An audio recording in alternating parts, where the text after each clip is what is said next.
akin. Babyline, honey, sa wakas, andito na tayo. Mahaba man o matagal, yung pinangako ko sa sarili ko na ikaw lang ang babaeng itatali ko sa panghabang buhay ay akin nang natupad. 8 years, 10 months, and 26 days. Sobrang daming nangyari.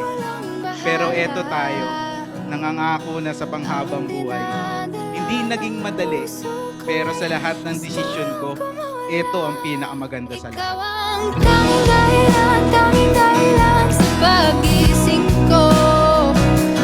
Biglang may kahulugan ang pag-ibig sa mundo. Ikaw ang tanging dahilan na nagmamahal ako.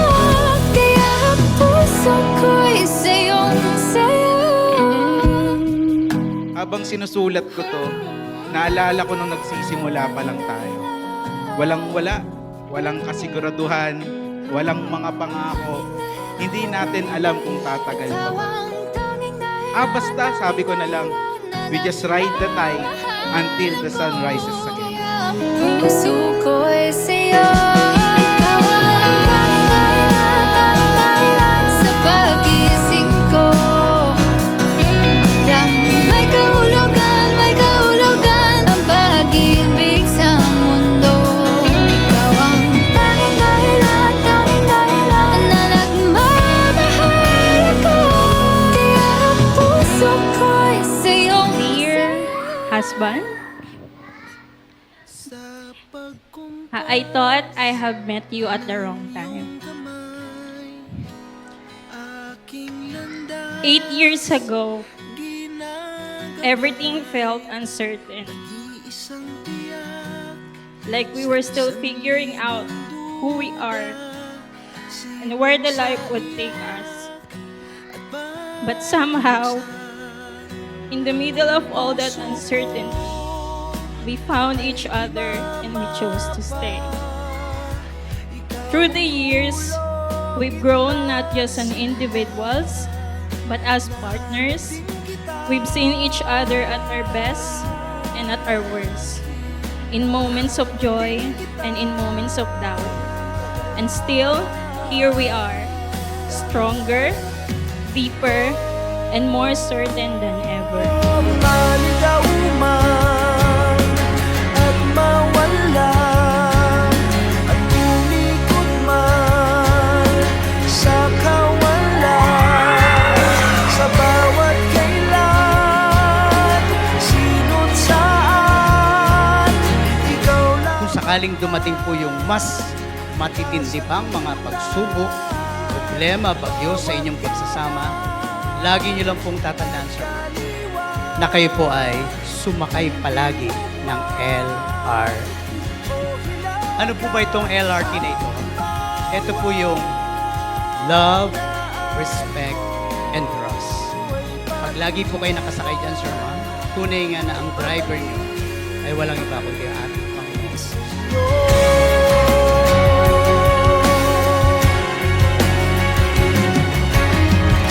Hindi ako perfect na partner. Marami akong kasalanan, yet you forgive me. Marami akong naging pagkukulang, yet nakontento ka. Marami akong naging flaws at pangit na ugali, pero tinanggap mo pa din ako. At sa dami-dami ng pagkakamali ko, mas pinili mo pa din ako. At doon ko napatunayan, pwede na to maging Lorenzo.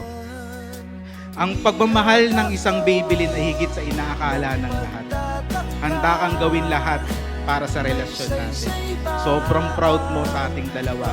Handa mo akong ipakita sa buong mundo. And now, from this day forward, I choose you. And I'll choose you over and over and over again. Without a pause, without a doubt, I'll keep choosing you. Maligaw man at mawala at umikot man sa kawalan, dahil sa bawat kailan. You became my safe place, my constant, and my home.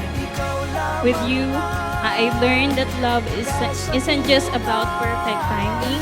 It's about choosing each other again and again, no matter what season of life we're in. I promise to stand by you, to listen, to understand, and to love you even on the days when it feels difficult. I promise to celebrate your victories, comfort you in your struggles, and grow with you in every chapters of our lives. For 8 years, sinamahan mo ako sa pagtaba. Ngayon, samahan mo ako hanggang sa pagtanda. I love you, John M. Lorenzo. We shall not walk alone. Sasamahan kita sa hirap man o ginhawa. With you, I've learned that love is not only a feeling. It's a commitment and a choice. And today, I choose to love you not only for who you are, but for all that you will become. I promise to stand beside you in every season of life, to cherish our dreams as my own, and to grow with you in love, patience, and joy. With this vow, I give you my devotion and my forever. Our story is my favorite tale, and I promise to continue writing it with you, chapter by chapter, for all the days of our lives. I love you, baby.